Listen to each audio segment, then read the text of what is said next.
형님들 안녕하세요. 파이어족 빠쿤입니다. 오늘도 커피 한 잔 마시고 시작할게요.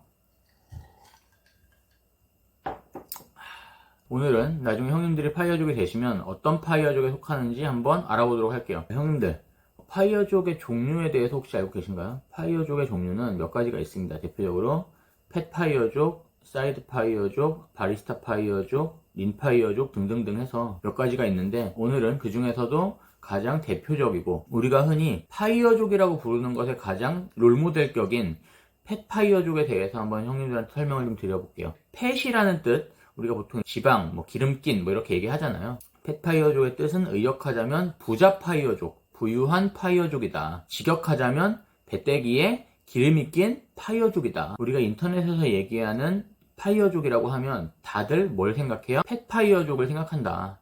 우리 형님들도 나중에 펫파이어족 되셔야죠. 펫파이어족 같은 경우에는 아무래도 은퇴 자금이 넉넉해야 되기 때문에 일을 하는 동안에 엄청나게 많이 저축을 해야 됩니다. 펫파이어를 꿈꾸는 사람들은 파이어족이 되기 위해서 일하는 동안에 극단적으로 소비를 줄이고 저축에 올인하는 성향을 가지고 있어요. 알려진 바로는 월급의 80% 이상을 저축한다. 현금을 최대한 많이 축적을 해서 나중에 부유한 부자 파이어족이 되겠다라는 목표를 가진 사람들이 펫 파이어족을 꿈꾸는 사람들입니다. 형님들, 펫 파이어족 되려면 몇 퍼센트 저축해야 된다고요? 80% 이상 저축하셔야 됩니다. 펫 파이어족을 꿈꾸는 사람들은 많은 자산을 이루고 그에 따른 자본소득으로 생활을 해야 되기 때문에 근로소득 외에 투잡이나 쓰리잡을 띄워서 현금 흐름을 최대화하는 그런 경향들도 가지고 있어요. 파이어족이 된 후에 얼마 정도를 연소득으로 가져가야 내가 펫 파이어족 안에 들 수 있는가?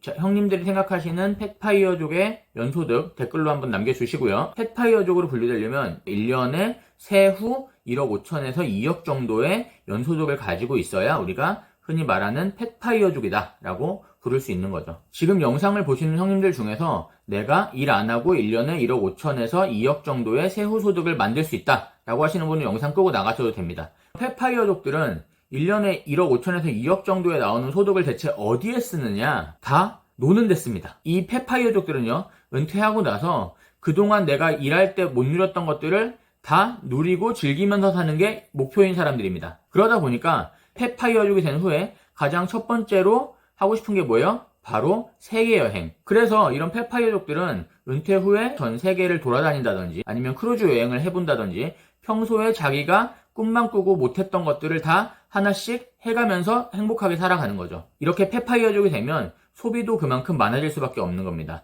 펫파이어족들은 1년에 1억 이상을 쓰면서 자기가 원하는 삶을 살아가고 있는 사람들이에요. 이렇게 펫파이어족이라고 하는 것은 파이어족들이 꿈꾸는 파이어족의 가장 최종 종착지라고 보시면 됩니다. 그러면 현재 우리나라 기준으로 펫파이어족이 되려면 어느 정도의 현금 자산이 있어야 되는지 한번 살펴볼게요. 가장 보수적인 은행 예금을 예시로 들겠습니다.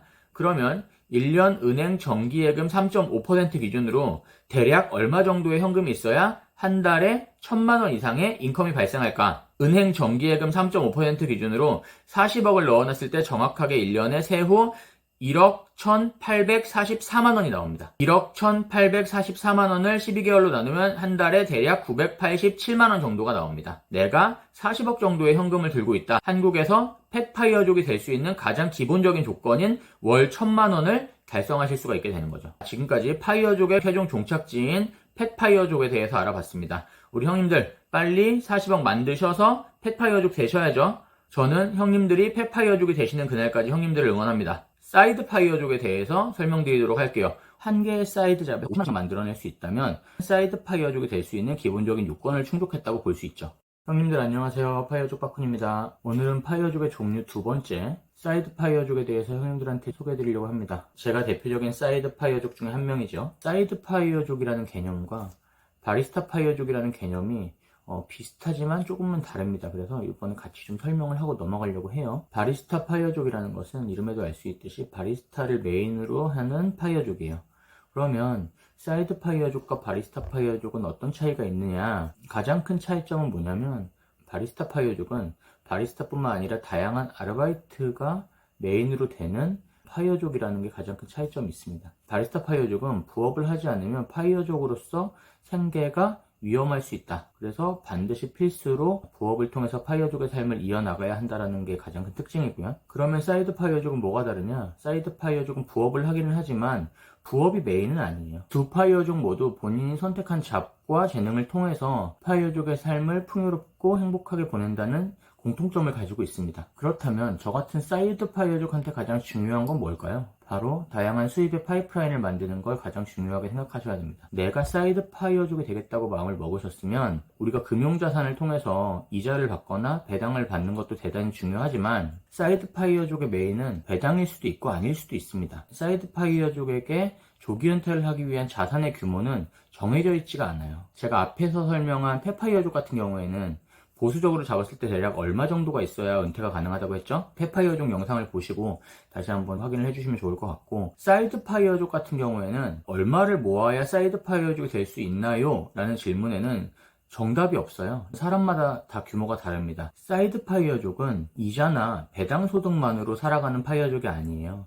내가 만들어 놓은 다양한 파이프라인을 통해서 수입 구조를 다양하게 만들어 놓은 사람들을 사이드 파이어족이라고 정의할 수 있을 것 같습니다. 수입 구조를 다양하게 만든다고 한다는 건 어떤 개념이냐면 본업 외에 알바를 통해서 추가적인 수입 구조를 만든다든지, 회사가 끝나고 저녁이나 다른 시간을 이용해서 돈을 번다든지, 아니면 요즘에 우리가 되게 많이 알고 있는 네이버 블로그를 통해서 추가 수익을 만든다든지, 아니면 애드센스나 티스토리, 워드프레스 등을 이용해서 추가 수익을 만든다든지, 네이버 쇼핑몰을 통해서 추가 수익을 만든다든지, 내가 갖고 있는 재능을 이용해서 추가 수익을 만들어내는 것이 파이프라인을 다양하게 구축하는 소스가 될 거라고 생각해요. NH증권에서 실시했던 K파이어족에 대한 설문조사에 따르면 설문조사에 응했던 절반이 대략 50살에서 55살 정도의 조기 은퇴를 꿈꾸고 있다는 결과가 있고요. 이 50살에서 55살이라는 나이는 미국을 기준으로 했을 때 대략 한 10년 정도 늦춰진 나이라고 볼 수 있습니다. 한국에서는 아무래도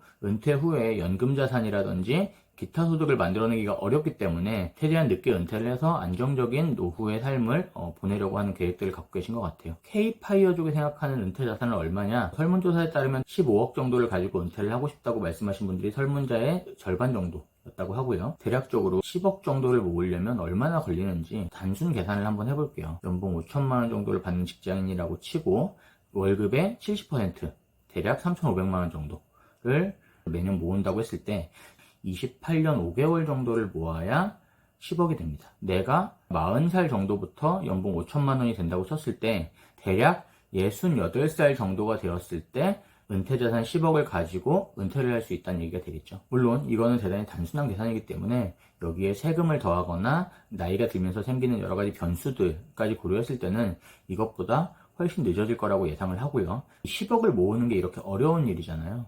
이 10억을 모으는 것을 대체할 수 있는 게 뭐냐면 저 같은 사이드 파이어족이 갖고 있는 사이드 잡들이라고 저는 생각을 합니다. 내가 사이드 잡을 그럼 언제까지 띄워야 할까? 바로 내가 만들어낸 사이드 잡에서 나오는 소득이 월급과 1대1이 되었을 때라고 저는 생각을 합니다. 그게 최소 기준이에요. 내 월급이 예를 들어서 300만 원이라고 쳤을 때 내가 하고 있는 사이드 잡에서 월급만큼인 300만 원의 소득이 발생을 하면 사이드 파이어족이 될 수 있는 최소한의 조건을 달성했다고 생각합니다. 제가 고민했던 건 이런 거였어요. 내가 한 개의 사이드 잡에서 300만 원을 만들어내는 건 당장은 어렵다. 그러면 이 300만 원을 만들기 위해서 사이드 잡이 한 개가 아니라 3개가 된다면 100만 원씩 나오는 수익 구조를 3개를 만들 수 있다면 월급과 동일한 300만 원의 가치를 만들어낼 수 있다고 저는 판단했던 거예요. 자, 사이드에서 100만 원도 만들기 어렵다. 그러면 50만 원만 만들어 볼까요? 한 개의 사이드 잡에서 50만 원씩만 만들어낼 수 있다면 사이드 잡이 6개만 있다면 나는 사이드 파이어족이 될 수 있는 기본적인 요건을 충족했다고 볼 수 있죠. 6개의 알바를 한다? 현실적으로 쉽지 않습니다. 사이드 파이어족이라고 한다면 에너지나 내 시간을 최소한으로 쓰면서 가치를 만들어낼 수 있는 잡을 발견하실 수 있어야 해요. 제가 대단히 좋아하는 말 중에 하나가 당신이 자는 동안에도 돈을 벌지 않으면 당신은 죽을 때까지 일을 해야 할 것이다 라는 워렌 버핏의 명언을 저는 되게 좋아합니다. 사이드 파이어족에 대해서 좀 형님들한테 설명을 드렸었는데 형님들도 거창하게 내가 사이드 잡으로 한 달에 뭐 300만 원, 500만 원 벌겠다 라고 시작하시는 게 아니라 처음에는 되게 작게 시작하는 거예요. 무조건 빨리 실행해 볼 수 있는 걸 먼저 찾으시고 최소한의 결과값을 확인하시는 것부터 시작을 하셨으면 좋겠습니다. 내가 블로그를 한다면 당장 수익화를 하는 게 아니라 내 블로그 방문자를 하루에 1명, 2명, 10명, 100명까지 늘려보겠다라는 목표들을 세우시고 그것들을 하나하나 실천하시면서 하다 보면 언젠가는 그 블로그에서 한 달에 10만원, 20만원, 100만원 같은 매출들이 발생을 하게 될 거예요. 우리 성님들도 사이드 파이어족을 꿈꾸신다면 작은 것부터 실천하시는 습관을 길러보셨으면 좋겠고요. 오늘은 사이드 파이어족과 바리스타 파이어족에 대해서 설명을 드렸는데 다음번 영상에서는 린 파이어족에 대해서 한번 형님들한테 설명을 드려보도록 하겠습니다. 오늘 사이드 파이어족에 대한 영상이 형님들에게 도움이 되셨다면 구독, 좋아요, 알림 설정, 그리고 댓글까지 부탁드립니다. 감사합니다. 파이어족 빠쿤이었어요. 형님들 안녕하세요. 파이어족 빠쿤입니다. 오늘은 형님들한테 린파이어족에 대해서 설명을 드리려고 합니다. 린파이어족이라고 하는 건 의역하면 검소한 파이어족이라고 부를 수 있을 것 같고요. 직역하면 저번에 제가 펫파이어족을 멧돼지에 기름이 낀 파이어족이라고 설명을 드렸는데 반대로 린파이어족은 기름기가 없는, 기름기가 쫙 빠진 파이어족이다라고 설명드릴 수 있을 것 같습니다.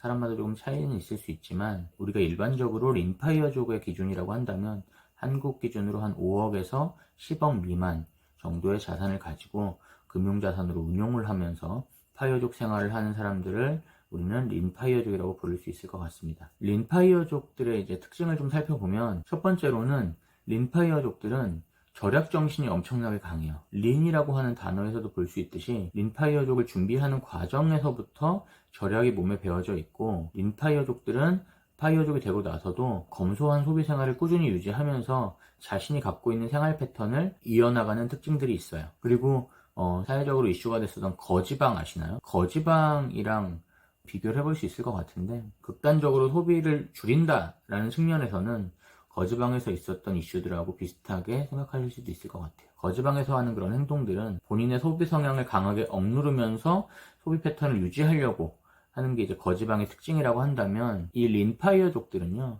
본인의 소비 성향이나 패턴 자체가 기본적으로 절약하는 성향으로 세팅되어져 있다고 보시면 될 것 같습니다. 그래서 이 린파이어들은 대단히 소박한 삶을 지향을 하고요. 린파이어족은 자산의 규모가 적다라는 장점을 가지고 있지만 반대로 얘기하면 최소한의 예산으로 생활을 해야 되기 때문에 거기서 오는 불편함이 분명히 있을 수 있습니다. 우리 형님들 중에서 린파이어족을 꿈꾸시는 형님들이 있다면 본인의 소비 성향이나 패턴을 철저하게 분석을 하셔서 내가 정말로 이렇게 극단적으로 소비 성향이나 패턴을 줄이면서 살 수 있는가 체크해 보시는 게 중요한 포인트가 되지 않을까 싶습니다. 한국에서 린파이어를 좀 하기 어렵다고 생각하는 개인적인 이유는 한국은 거칠애나 행사 문화가 되게 많잖아요. 그러다 보니까 사람들을 만나서 나를 보여주고 돈을 써야 되는 이벤트들이 많단 말이에요. 소비 성향을 극한으로 줄여놓은 린파이어족들이 한국에서 살아가기는 또 쉽지 않다. 나이가 들수록 들어가는 돈이 더 많아지기 때문에 아프면 병원비 들어가죠. 자녀가 생기면 학비 들어가죠. 결혼을 하면은 집안 행사비 같은 것들이 꾸준하게 들어가기 때문에 린파이어족이 된다면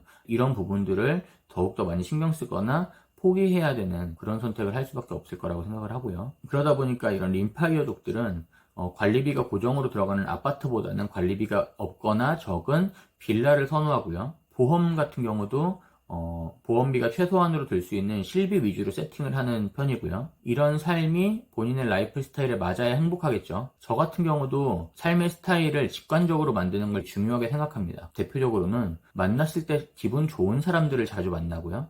내가 만나기 싫은 사람들은 안 만나는 편이고요. 내가 하기 싫은 거를 싫다고 얘기할 수 있고 내가 필요하다고 생각하는 것엔 투자를 하지만 필요하지 않다고 생각하는 것에는 투자를 하지 않는 그런 직관적인 삶을 살려고 노력하고 있습니다. 한국에서 린파이어족으로 살아가는 것은 생각보다 쉽지 않을 것 같지만 그럼에도 불구하고 분명히 이런 린파이어족 스타일의 삶이 맞는 형님들이 계실 거라고 생각을 합니다. 린파이어족 시리즈의 마지막 린파이어족에 대해서 형님들한테 소개를 시켜드렸고요. 제가 지금까지 설명드렸던 펫파이어족, 사이드파이어족, 바리스타파이어족, 린파이어족 같은 여러가지 파이어족의 형태들을 기반으로 해서 형님들께서 나중에 은퇴를 하시면 내가 어떤 파이어족이 돼야겠다라고 미리 계획을 세우시고 지금부터 거기에 맞는 준비를 하시면 형님들이 파이어를 하시는 시기가 훨씬 더 앞당겨지지 않을까 라고 생각합니다. 오늘 린파이어족에 대한 설명 영상이 마음에 드셨다면 좋아요, 구독, 알림 설정 부탁드리고요. 궁금한 내용은 댓글로 남겨주시면 답변 드리도록 하겠습니다. 감사합니다. 파이어족 빠쿤이었어요.